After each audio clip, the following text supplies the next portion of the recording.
Welcome to the exhibition, A Season of Shakespeare, Bronze Works by Greg Wyatt, which may be seen on the quad by McDowell Hall on the St. John's College campus, Annapolis, Maryland.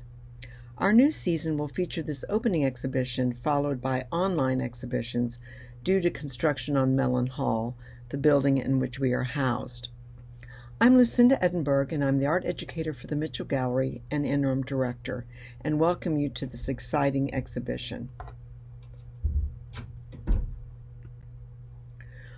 Artist Greg Wyatt grew up on Grandview-on-Hudson, New York, and area home to the mid-19th century Hudson River School of Landscape Painters.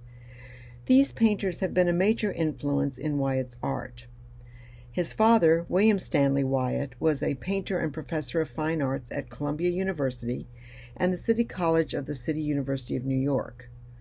Wyatt learned his drawing skills from his father at a young age, and by the time he reached his early teens, he knew he was interested in a career in the arts. A family trip to Mexico in the early 1960s, where Mayan relief was seen, essentially sealed the deal, providing the inspiration for his work as a sculptor. Wyatt said in an interview at Columbia College, "The first epiphany I experienced in art was the three-dimensional architecture of the Mayans," he said, referring to that visit to the Mayan ruins at Palenque. He was especially intrigued by the bas-relief forms on the faces of the temple executed in what he calls 2.5 dimensions, and so Wyatt began sculpting, beginning with terracotta, which is a clay. Wyatt attended Columbia College and received his BA in 1971, but while he was there, he taught drawing and then ceramics at Riverside Church's Art and Crafts program, a popular community program for adults. Wyatt says he was heavily influenced by the core curriculum and that it exposed him to art historical concepts, scholarship, and poetry of humanities and literature. And it goes on to say that a lot of his career has been visualizing concepts found in Dante and Shakespeare, which we see in our exhibition, as well as Yeats and Dylan Thomas. Another revelation occurred during a weekend trip to Florence, his first time there, during the summer as he was teaching ceramics in San Marino. He was inspired by the city's open-air sculptures, Casa Buonarroti, Michelangelo's museum, and the Bargello, a museum featuring Renaissance sculpture. At the last, he was especially taken with the bronze and terracotta models by Michelangelo and Cellini, because he says it was his first exposure to models to monuments, and he became totally fascinated with them as an experience, much like the Renaissance he had with his trip to Mexico as a teenager.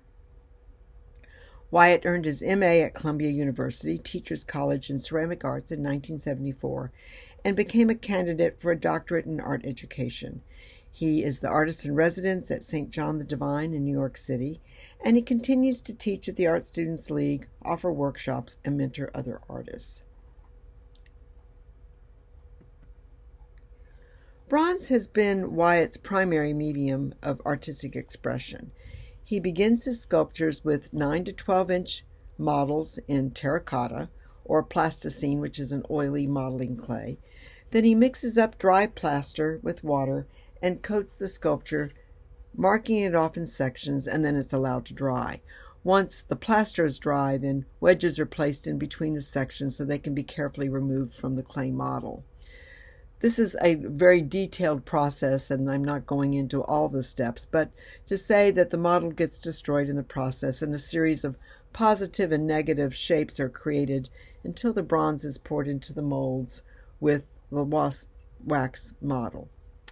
After the sculpture is cooled, then he works on the patina, which is the finished look with wax or other materials. Wyatt works his way up to larger models, creating a series of plaster and wax casts to create the finished size required for the commission. And so he uses a mixture of realistic images inspired by the great books and incorporates form and space with attention to his craftsmanship and the range of possibilities working in cast bronze. Our exhibition here at St. John's College is comprised of maquettes and mid-sized models, which are scale models in the round that are used to visualize and test ideas without the expense and the effort of the full-scale model. This is a useful tool for the artist, but also for the client to see how the sculpture will look and also to assess how it will fit the designated space. So maquettes are useful but beautiful tools. This first example that we have on the quad of Falstaff from Henry IV, Wyatt includes a lot of symbolism in his works. If you are familiar with the plays Henry IV, Sir John Falstaff is a knight who appears in 3 other Shakespeare plays but is only eulogized in the 4th play. Falstaff is a companion to Prince Hal, the future English King Henry V. But Falstaff is a fun-loving, vain, overweight party boy who hangs out at the bar with other unreputable characters, but he's smart and engaging. In this image, you see his full face with the beer barrel, but also Wyatt is expressing his interest in sign language, and so the positions of Falstaff's fingers are the symbol of honor, which of course is a trait lacking in Falstaff. If you read the other plays, you will know, and here's a spoiler alert in case you haven't read the other plays, that Prince Hal later abandons his company with Falstaff.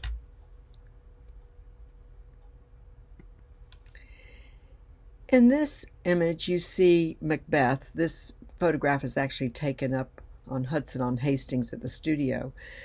This is a Shakespeare tragedy who tells the story of the ambitious Scottish General Macbeth, who receives a prophecy from a trio of witches that he will soon become the King of Scotland. Macbeth is further driven by his wife to take the crown, and a series of murders take place, which then causes a lot of paranoia and guilt, resulting in even more deaths. In this sculpture, you can see Lady Macbeth and the witches, along with enlarged feet. Wyatt said that the foot moves the sculpture and the reader onto this realm of murder, and from the play, quoting, "I am in blood stepped in so far."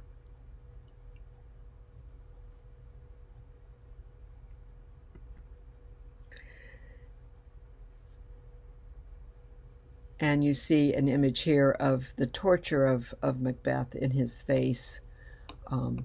The flowing hair, the beard, the tilt of the head to the side, expressing this misery that he's self-imposed, essentially.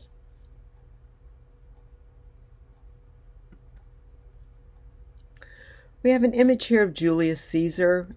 Again, many components, of the play.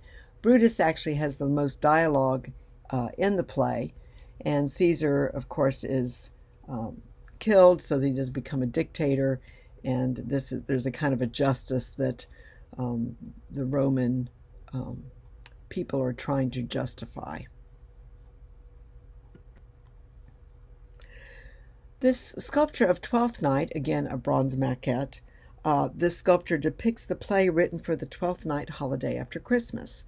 This play focuses on Viola and Sebastian, who are twins, who are separated in a shipwreck, and this romantic comedy has a number of mixed roles and genders and disguises, and so you can see some of the characters included in this. In this sculpture, you can see the 2 figures. Again, this sculpture, like all the other maquettes, are in the round, so you can walk around the sculptures and see different elements of the story. This is 4 of the 8 works here on campus. Wyatt's sculptures are found across the United States, including the Folger Shakespeare Library in Washington, D.C., Dover Air Force Base, Arlington National Cemetery, internationally at Stratford-on-Avon in England, Shakespeare's Place, as well as China, Italy, and Spain. I hope you'll have the opportunity to see the sculptures on the quad outside McDowell Hall, because nothing substitutes for seeing the sculptures in person.